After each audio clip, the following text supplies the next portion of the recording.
جمهور الاهلي في لحظه من اللحظات هاجم الكابتن حسن شحاته، وكان في مباراه للاهلي والزمالك. جري كابتن محمود الخطيب حضن حسن شحاته وراح بيه لجمهور الاهلي، فجمهور الاهلي تحول في ثانيه يهتف لحسن شحاته. اللي الناس لازم تعرفه اللي احنا اللعيبه احنا اصحاب.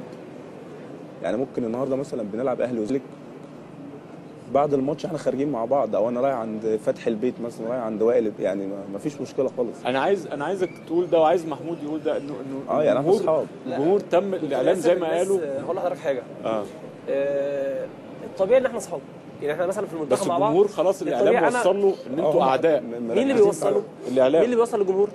الاعلام. يعني احنا في المنتخب، انا ما بقعدش ما بشوفش شيكا في المنتخب. هو المنتخب بياخد البطولات ازاي؟ يعني انا ما بشوفوش بالحب. يعني بتلاقي مثلا فتحي نايم مع فتح الله، انا نايم مع يعني هو ده اللي بيجيب البطوله. يعني بتاكلوا مع بعض، بتهزروا مع بعض، وبنخرج مع بعض بعد الماتش. حتى كسبان خسران بنروح بيت بعض، قاعدين مع بعض على طول، بنخرج مع بعض على طول. يعني غير الناس اللي هي في المدرج خالص. يعني الناس ولا شتيمه بتنفع ولا الحاجات دي ما بتنفعش. هي الاحترام هو اللي المفروض يبقى موجود حتى في المدرج في كل. فامبارح مثلا برشلونه او بايرن ميونخ ما وقفوا دي احداث ليه؟ العالم كله وقف دي ليه ما نبقاش كده؟ عايز اسال كابتن احمد، هل انت شايف ان احنا هنتغير بجد، ولا زي ما كابتن محمود خايف انه لو الاعلام فضل زي ما هو هنفضل زي ما احنا؟ والله هو التغيير دوت محتاج وقت طويل، يعني وقت طويل. يعني شايف الناس تصفي انفسها لبعض الاول، واللي عاوز مصلحه من واحد يعني ما يجيش على حساب حد تاني عشان ياخد المصلحه ديت.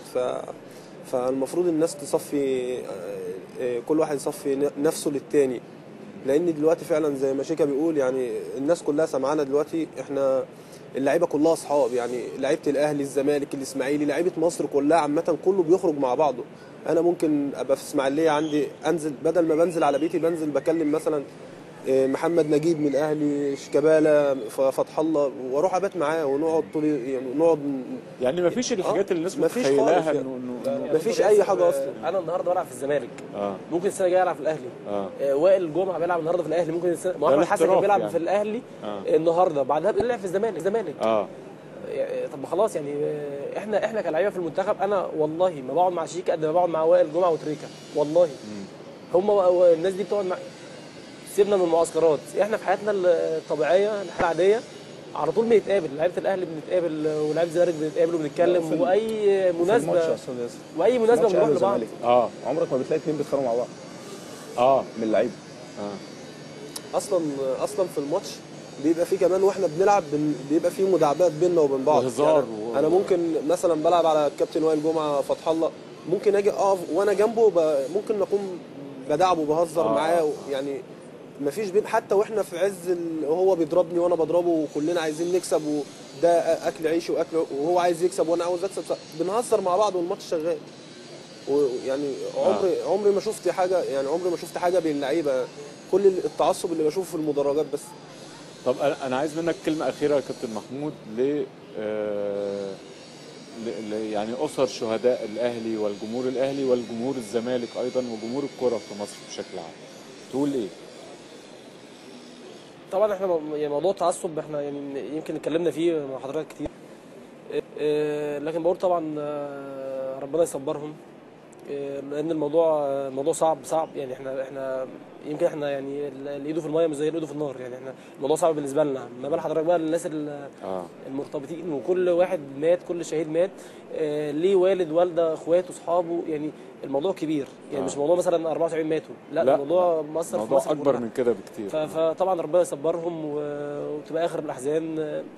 يعني والد ووالده ابنهم رايح يشجع نادي بيحبه، فرايح يشجعه، بيرجع لهم ميت. راحوا مشجعين ورجعوا مشيعين. الموضوع صعب، لكن بنتمنى من ربنا سبحانه وتعالى يرحمنا طبعا، والدنيا تبقى دي اخر الكوارث اللي بتحصل في مصر، لان الدنيا مش مستحمله. احنا بنصدق الدنيا تهدى اسبوعين او شهر، دلوقتي بقينا بنتحسد. لما الدنيا تهدى شهر بقينا بنحسد نفسنا.